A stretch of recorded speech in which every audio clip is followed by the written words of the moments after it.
Graça e paz, meus irmãos. Hoje nós vamos meditar na segunda parte do Salmo 11, como havíamos prometido. Atentem para a leitura dos últimos versículos. O Senhor põe à prova ao justo e ao ímpio, mas ao que ama a violência, sua alma o abomina. Fará chover sobre os perversos brasa de fogo e enxofre, e vento abrasador será a parte do seu cálice, porque o Senhor é justo, ele ama a justiça, os retos lhe contemplarão a face. Meus irmãos, o que é que já vimos aqui, resumidamente? Nós vimos aqui que Davi foi aconselhado a fugir da fúria de Saul, porque queria matá-lo com inveja dele, né? Nós vimos também Davi fazendo uma declaração de confiança no Senhor, como seu verdadeiro e seguro refúgio. E nós dividimos esse salmo aqui em duas partes, os irmãos devem lembrar, em dois destaques nós vimos no salmo. O primeiro destaque que a gente deu aqui foi a descrição que o salmo dá em relação à situação de Davi. E o segundo destaque foi a declaração de confiança dele no Senhor.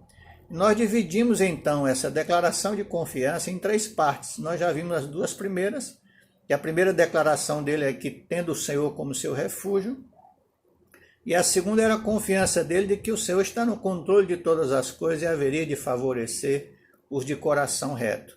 Então hoje a nossa terceira declaração de confiança dele é que ele confia num Deus que é justo juiz, onde, por exemplo, o ímpio e o justo irão se apresentar diante dele. Então o Senhor vê tudo e prova os filhos dos homens.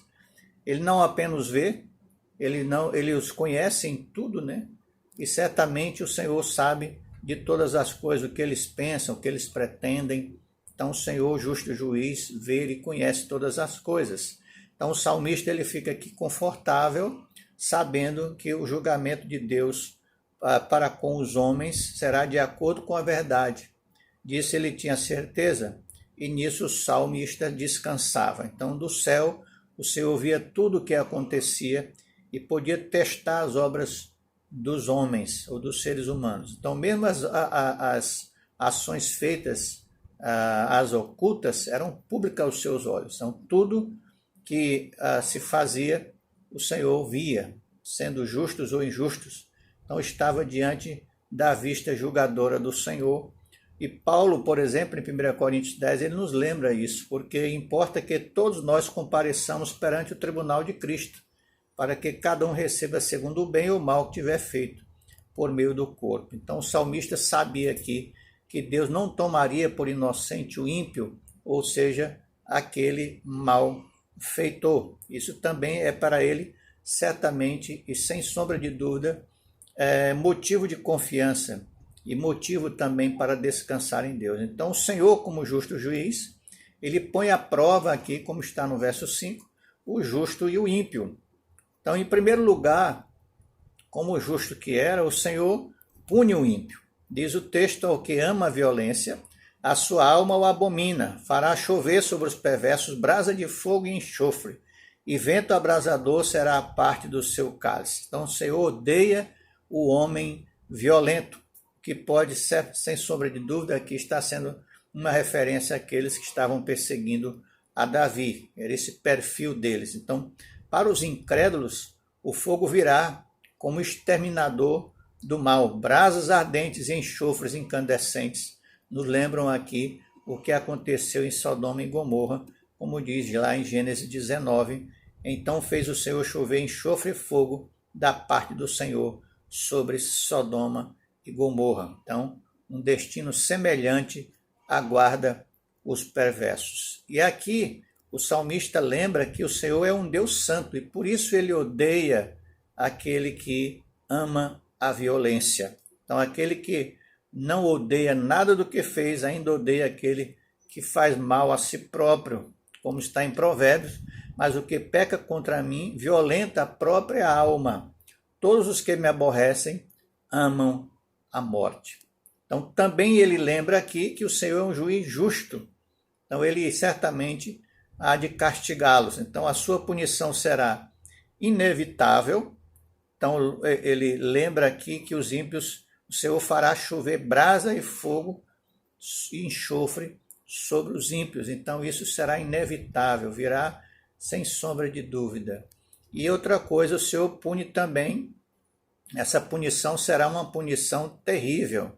É como fogo, enxofre e vento tempestuoso, o que claramente se refere aqui à destruição de Sodoma e Gomorra. Então não importa que os perseguidores e opressores possam prosperar ou prevalecer por algum tempo, pois aqui também eles passam por aflição e para sempre perecerão sob a ira de Deus. Porém, o desejo do Senhor é que todos se arrependam e cheguem ao conhecimento da verdade. Está lá em 1 Timóteo 2,4.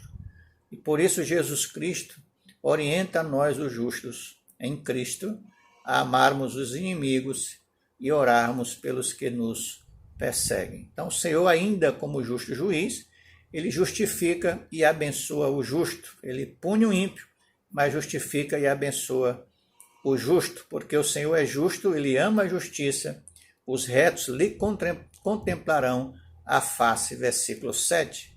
Quão diferente, irmãos, Deus agirá com os justos em relação ao ímpio. Deus é justo e ama os feitos justos realizados por seu povo. Então, o resultado final é que os de coração reto verão a presença de Deus manifestada no livramento que ele mesmo propiciará. Então, aqueles que são justos podem até ser pisoteados, mas Deus ainda os tem consigo e os favorece, sem sombra de dúvidas. Então, essa é a razão pela qual Deus irá acertar as contas severamente com os perseguidores e opressores daqueles que perseguem e oprimem os seus servos. O Senhor vai certamente enfrentá-los no julgamento. Então, desse modo, em quem quer que eles toquem, estarão tocando a menina dos olhos do Senhor, é o que fala no Salmo 17,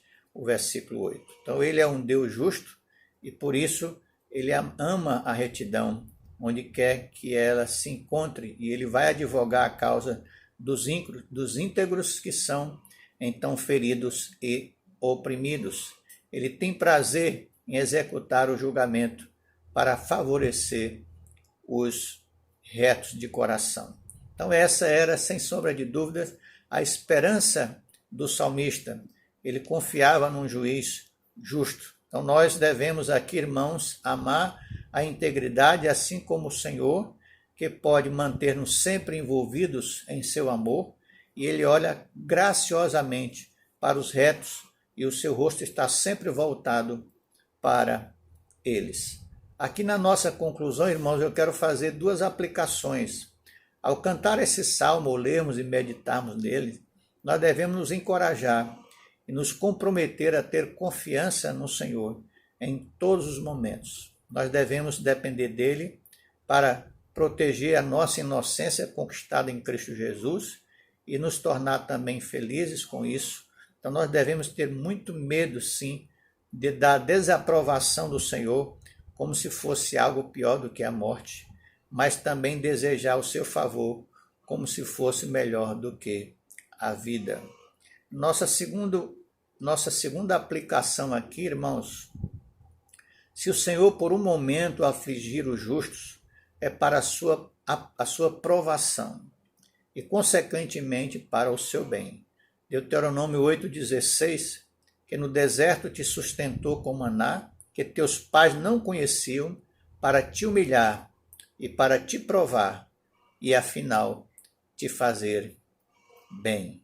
Portanto, não permitamos que as provações agitem nossas bases, nem que desencoraje a nossa esperança e confiança no nosso Deus.